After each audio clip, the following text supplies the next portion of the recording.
Now we know. Now we know. Councillor Hope, Motion. Congratulations. right, I'm 5 minutes in overrules. Chairman, the writ is in the post. Thank you very much. Mr. Chairman, I just want to make a few brief comments. Whilst I've come here as Chairman of the East Midlands Business Association and as a member of the Executive Forum, every point I make is necessarily entirely representative of either or both organisations. A few months ago, I was a member of a delegation of 4 members of the Forum Executive, kindly invited by the Leader of the Council for a briefing and discussion over the DRS arrangements. As a resident representative, it's exceptionally important that the councils have full control of the planning service. The leader has commented in the press, if I understand it correctly, that there will be no dilution of the role of councillors in planning decisions. But it remains to be explained how the now intimate relationship between committees and officers directly under the control of the council will not be diluted when those officers are no longer directly accountable to the council, but to another vehicle. What will happen when planning councillors are consistently unhappy with officer reports? How will new officers take account of committee overturns or different interpretations of subjective planning policies? I look forward to seeing if the committee has better luck in leaking out how the performance of these essential democratic functions will be maintained than I have had so far. Thank you very much, Mr. Chairman, and I'll happily answer any questions should there be any. Any questions for Councillor Hope? Yeah, Councillor Hope. You yourself are a former councillor. Yes. You know that decisions have to be made, and eventually when a decision is made, we have to stick with it. Now, how is it possible we can go on and on reviewing and consulting certain things up to without eventually having to make a decision? Would you not agree? If you had done it once, it would have been enough. Would you not agree? Some of the people in this room, You can't allow that, Mr. Chairman. bring things out on and on and on. We'd never get to make a It's decision. called democracy. And Asking would you not questions, you accept answer. that we councillors have had many hours of considering and reviewing and hearing. The judge You can haven't raise asked that. the residents. Please. Would you not agree that people are coming here tonight with the idea we're just rubber stamping? We're not. We've been subjected to many hours of discussion, lots and lots of briefings, many documents, and not done necessarily in public. And we are informed, and when we make a decision, we've got to stick with it, not be deflected by people who've got their own political agendas. Who's You decision? have political agenda. Mr. Chairman. You're not acting in our Of course, of course, there are some who have the view. There are many sort of like eccentrics in the public area that I would love to screen this out for everyone. I couldn't possibly comment on something like that. But the point, the point you make is valid in the sense that the council must have to make a decision. But I would, just reiterate what I said before. That it is important that it is clear how councillors and on planning matters will be able, that the complex relationship that exists now between, as Councillor Marshall and Rayner and others who have sat on planning for many years will know, there is an artistic tension at the moment between planning committees and officers, which is on some kind of balance. And if you haven't listened outside, I just don't know how. I'm looking forward to finding out how that communication and two-way thing will actually work, because I'm not sure I can imagine it now. I'm looking forward to hearing how that will be. Councillor Marshall. Would you not agree, Mr Hope, that the important thing is that councillors will still be making the eventual planning decisions? Arrangements with officers will remain as they are, and that in fact the employees of the planning service are amongst those who will have greater career opportunities as a result of the joint venture, in the same way as where there's been a joint venture elsewhere dealing with planning, the planners have managed to benefit. So that, so far as planning is concerned, this is an obvious no-brainer. We have to go with the joint venture.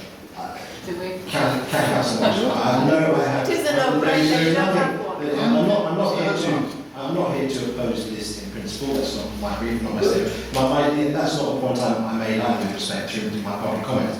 The issue is, I'm sure it is going to be a much more advantageous, interesting career route for planning, for the planning officers, and that's great. But the point that you make is, as you well know, to be fair, that half of the battle, and as Councillor Cornelius knows with some of the battles he's had at protecting applications in Tosbridge, half of the battle is how the report for planning committees are written. And if they're written in such a way that makes it very difficult written in a way that completely ignores the previous spirit or views of the planning councillors, that can make it very difficult for planning councillors to have a subjective view which is different to that presented before them. Now, you know this very well, as do other councillors. And so the question is, and it's always been a tension, and going back to my time on planning committee, there's always been a tension where the planning officers view they have a kind of an objective, professional position, and how much they take into account the subjective views of councillors. Now, that's been a very tricky balance over the years, and it goes, I just wonder to myself, and it's a question, it's how in this relationship will this creative tension be maintained when they are one step further detached from the council. I'm not saying it can't be done through this, I'm just asking how we are going to be, how us the rest of the body will be, councillors, in terms of planning, should be because they have an influence still over how these officers conduct themselves. It will be officers advise, members decide. Councillor Stanley. It says in the answer to one of the questions about members continuing to be responsible, but we know most decisions are actually made by officers under delegated powers, and members, just simply wouldn't be possible for all the applications that go on to delegated powers to come to the committee. Were you reassured from your session talking about planning things, or do you think there is a concern that there's going to be more pressure for applications to just be pushed through, because that's the easiest and cheapest way to do it, and to have applications coming to committee is just going to slow it down and erode capital's profit margins? Councillor Schneider, I'm always reassured whenever I have a meeting with the council, naturally. But on the complexity at the moment, which is why I was in 2 months to cover, is, as you know at the moment, given the reforms from Eric Pickles, a lot more applications will not be coming in the same way as they, for extensions, will not be coming in the way they have in any case. So just looking at the email from the officers this afternoon, you've seen a lot of private applications coming through, which won't be. So I'm not sure if actually kind of the outside world will actually solve that.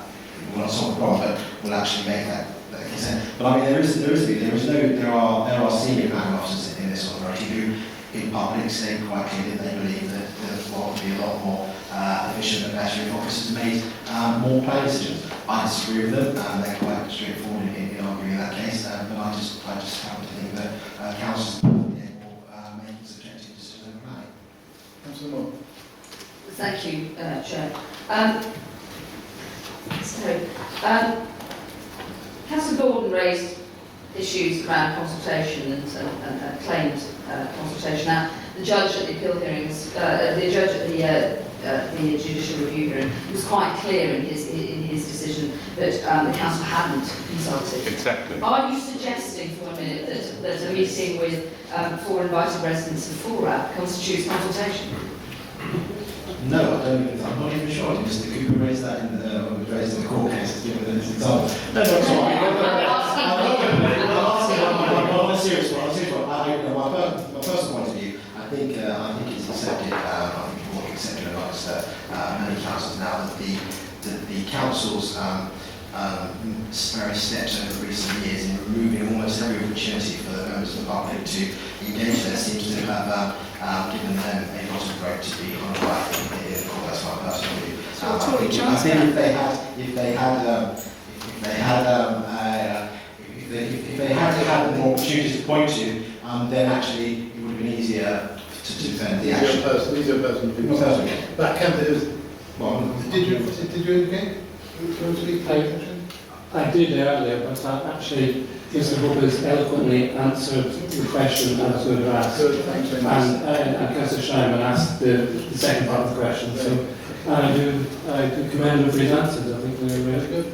Okay, thank you, Mr Hope. Thank you, Daniel. Thank you very much. Thank you very much, Mr Chairman. It's